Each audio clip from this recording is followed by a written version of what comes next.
मणिपुर हिंसा प्रसंग को नहीं विरोधी इंडिया मेंटर प्रतिनिधि दल बुधवार दिन राष्ट्रपति द्रौपदी मुर्मू को भेटिचंती।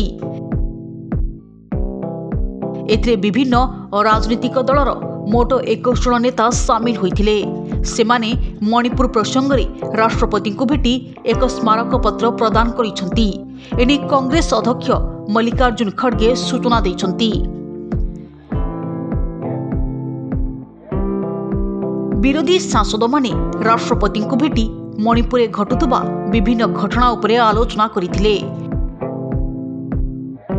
मणिपुर गस्त बेले हिंसा प्रभावित लोकों को भेटिबा और सेठाकार अवस्था विषय राष्ट्रपति को अवगत कराइबा सह मणिपुर प्रसंग में हस्तक्षेप करने को अनुरोध करथिले।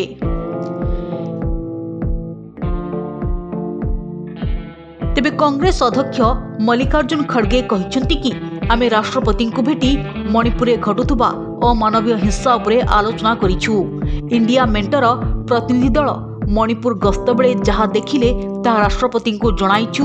राष्ट्रपति ताकू अनुध्यान करिवे बोली प्रतिश्रुति देइथिबा खड़गे कहिसंती।